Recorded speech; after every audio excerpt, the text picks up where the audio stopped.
electricity supply. The company also finding that more than 50% of people would pay more for more reliable electricity, and around 60% of people believe Eskom should be privatized. The monopoly should be broken. Sibusiso Nkomo is a researcher at Afrobarometer. Sibusiso, good afternoon to you. Firstly, how did you do this research? Who did you speak to, and how did you speak to them? Good afternoon, Stephen. So we do a nationally representative survey face-to-face. So we will get census data from Statistics South Africa and then randomize the enumeration areas, so the areas that we'll go to in the country. And that usually takes so we'll create the sample. From that sample, we'll then spread out teams to actually go and speak to people in different households.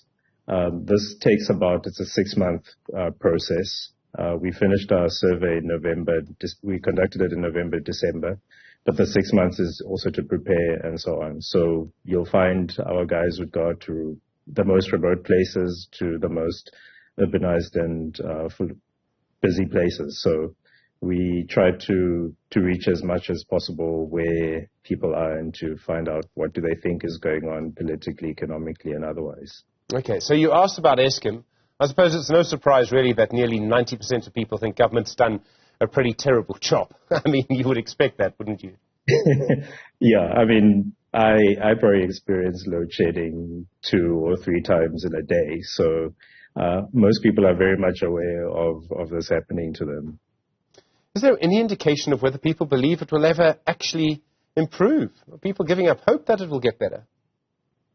Look, I mean, when we look at our Afrobarometer data, generally people tend to have a positive view towards the future. But specifically on the questions on Eskom, we wanted to gauge, with all the processes that are supposed to be happening in the background, do people think that privatizing or adding different actors, so is it renew? So we're not necessarily asking if people would be happy with renewables or anything like that. We're asking them, do you think anybody else? So, you know, in the report earlier, you had the minister talking about generators.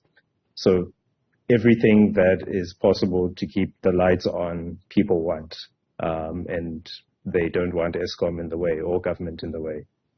So in other words, they're quite interested in finding other sources. They don't like the monopoly as it is now. Yeah, because, you know, you're reliant on one company that is unable to meet the needs of people. And let's be honest, it's a larger population we have. There's a lot that's going on, so they can't give us electricity. So I think it's more a perception of people saying, well, if you can't do it, somebody else could do it better and could give us something else that works. So I think the floodgates have opened, and so people realize there's other ways to generate electricity besides relying on the state entity. Did you find differences around where people lived or their level of education as to what they felt about the sort of privatization of Eskom? So yeah, you have differences. So people living in the Western Cape are the most supportive of privatization. When it comes to gender, there's no difference. Those who are less educated still want a state entity versus those who are more educated. So the socioeconomic balance in the country, so the more well-off you are, the more likely you are to say, well, actually we should privatize or find alternative sources compared to people who have less. It's interesting to see that so many people would be happy to pay a bit more for electricity for a more reliable service. What kind of options are people talking about? What options did you give them? Well, we didn't give them the options. So other options obviously are generators or renewables and so on. So that's not the interest we had. We wanted to find out if people thought they would be anything else would do. So I think we're getting into a space where people have seen renewables being brought in and that they work. Cost may be prohibitive. Generators people are more used to, but I think also because of the consistency of load shedding, you have to look for something else. Either you get lights that are rechargeable or something, but anything that will make your life easier is basically where people are pointing towards. And the problems facing the country, I mean, they're all linked to each other to an extent: load shedding, unemployment, and crime.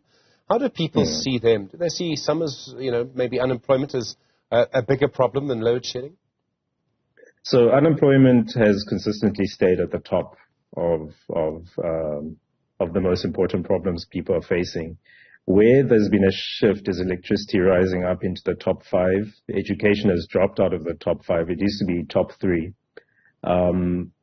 You have crime and security moving up to number 2. So they all interlinked. And so it's also about the government, people seeing the government failing to tackle those issues. And, it's difficult to say I've got another list of like 12 other things, but unemployment has always been consistent. The others have been shifting. So if there's load shedding, does that then mean there's a high likelihood that somebody could break into my house? So maybe that accounts for why crime and security has also gone up. So it's driving many things at the same time. We all know we're living through a very tough time. Huge issues around load shedding, violent crime, food prices in particular. Sibusiso, did you pick up any indication that people are more angry, more frustrated than maybe they used to be? I think many people are feeling it. I don't know if they're telling people like you about it, if they're telling Afrobarometer that they feel that. I think, the likelihood of what we generally ask the question, how were things over the past year, and where do you think things are going in the next year? And there's pretty negative feelings about this. We also see it in the questions we've asked about the upcoming election. Unfortunately, I can't give you the numbers right now, but they're not great.